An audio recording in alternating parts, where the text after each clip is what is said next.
Assalamualaikum warahmatullahi wabarakatuh. Obboleeyyan tiyya akkam jirtan nagaa keessanii? Alhamdulillah nagaadha. Mee waan tokko isinitti agarsiisarraa. Subhanallah, kuni shaangulliitii harka ilma namaatiin tolchamedha.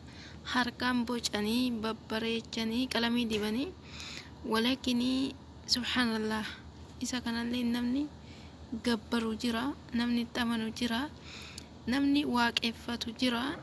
Mee ilaala, wanta kana osoo amma harkaan qabee lafaan dhahee yoo rukute wanta cabuu danda'udha, wanta karbaana ta'uu danda'udha.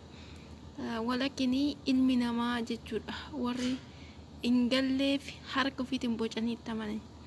Mee ilaala, rabbii nu uume dhiisanii rabbii dachiif samii tana uume, rabbii duniyaa tana guuturra wanta jiru uume hunda dhiisaniitu wanta harka ofiitiin bocanitti, wanta harka ofiitiin tolchanii babbareessanii qalamii dibanitti gabayaadhaaf bitanii itti amanan jechuudha. Kanaaf sujudani, kana kadhatani, yaa rabbi jedhanii kadhatani.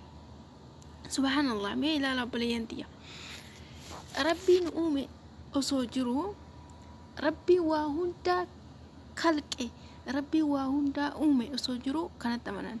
La ilaha illallah muhammadan rasulullah.